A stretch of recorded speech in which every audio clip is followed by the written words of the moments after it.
Their goal is to destroy their churches. And now you see all kinds of unholy traffic.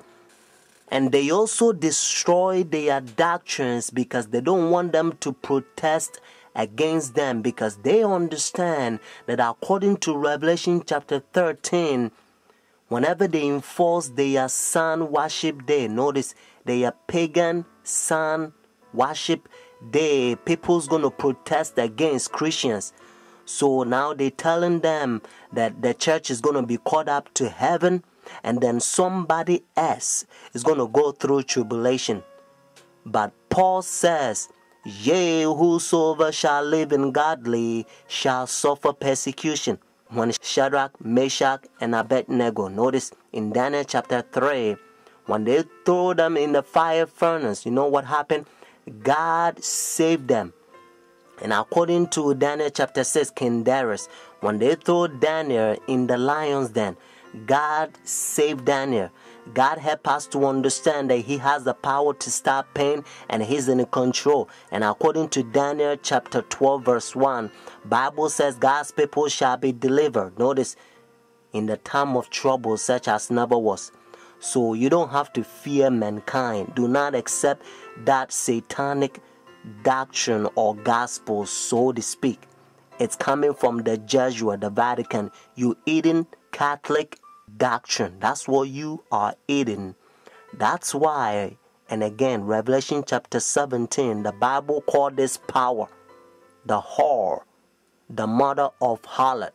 Means if this power is a mother, notice, that means that this power has a daughters. It's a Sunday churches that they accept their sun worship day. That's why it's Sunday. And watch even the spellings, you find out that's what it is.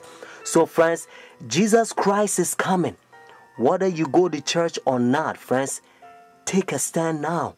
Saturday is the biblical day, the Sabbath, because God knows that in the end, the devil's going to make a lot of people forget the day.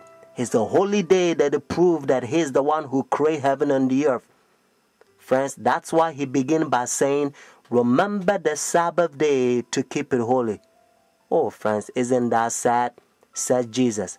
Why you call me Lord, Lord, and do not the thing which I says? Says Jesus. These people confess me with their mouth, but their heart is far from me.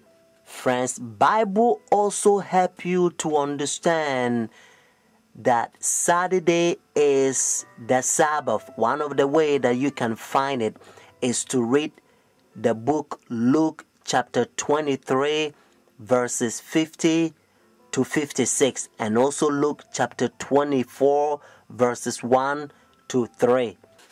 In order for you to understand, you have to know that the Bible says all things was made by Him. So Jesus Christ created this world 6 days, and the 7th day He rested, according to Genesis chapter 2 verses 1 to 3. And then when Adam and Eve, they sinned, notice redemption. He came and He died for us. And Friday, notice, Friday on the cross, Jesus Christ, He says it is finished. And then He rested on the Sabbath day. Notice when the sun was going down, Friday evening, they buried Jesus Christ. So the early day in the morning, notice, according to Luke chapter 24, verses 1 to 3, Jesus Christ rose on Sunday. So Jesus Christ kept the Sabbath after the creation, and He kept the Sabbath after redemption. So it's a beautiful thing if you understand. That's what biblical Sabbath is all about. And now look how they're uniting their churches. Notice Sunday churches to so-called the mother of the church. They are ecumenical unity. You're holding this. May I present Archbishop Kayang Barsamian, Primate of the Eastern Diocese of the Armenian Church in America. According to ecumenical protocol, the Eastern Orthodox would be first in order, as they are, of course, first in priority in the Catholic Church's ecumenical responsibility. May I present Archbishop Yichien Akachi, the legate and ecumenical officer of the Eastern Diocese of the Armenian Church in America and president of the National Council of Churches in the United States.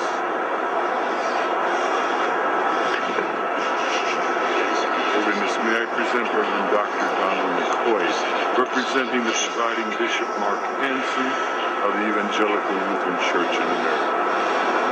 Holiness, may I present Bishop Jeremiah J. Park, Bishop of the New York Annual Conference of the United Methodist Church.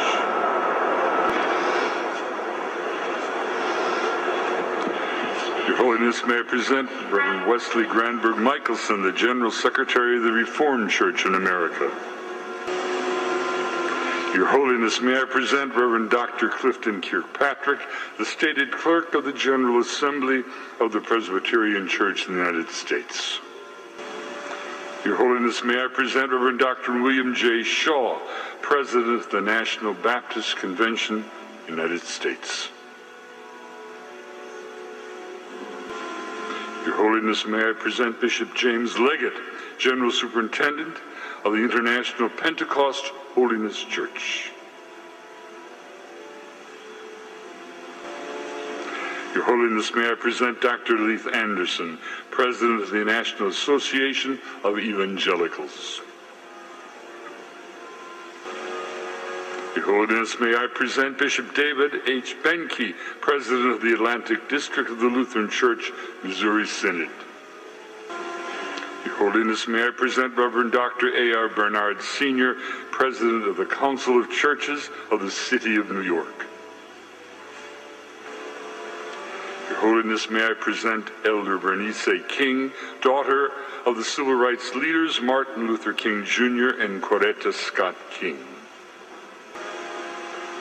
Your Holiness, may I present Reverend Jimmy Song Jilim, Executive Director of the Council of Churches of the City of New York. Your Holiness, may I present the Right Reverend Mark Sisk, Bishop of the Episcopal Diocese of New York. Friends, do you understand the language? Your Holiness. And this is how they call this power. He think he is God. That's what their teachings is all about, friends. And you also know that when the religious leaders, when they come to meet this power, they wearing black. Notice, dark color. They represent the sinners, and he represent God, friends. And now listen to what Bible says.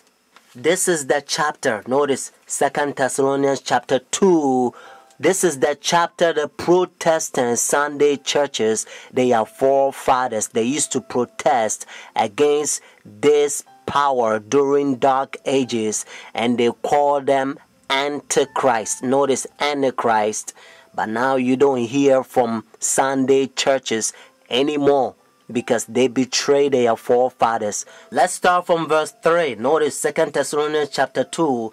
Let no one deceive you by any means, for that day will not come unless the falling away comes first, and the man of sin is revealed, the son of perdition, who opposes and exalts himself above all that is called God, all that is worshipped, so that he sit as God in the temple of God, showing himself that he is God. Do you not remember that when I was still with you, I told you these things? And now you know what is restraining, that he may be revealed in his own time. Notice what it says in verse 7. For the mystery of lawlessness is already at work. Only he who now restraining will do so until he is taken out of the way. And then the lawless one will be revealed, whom the Lord will consume with the breath of his mouth and destroy with the brightness of his coming. The coming of the lawless one is according to the working of Satan, with all power, signs, and lying wonders, and with all unrighteousness, deception among those who perish, because they do not receive the love of the truth, that they may be saved.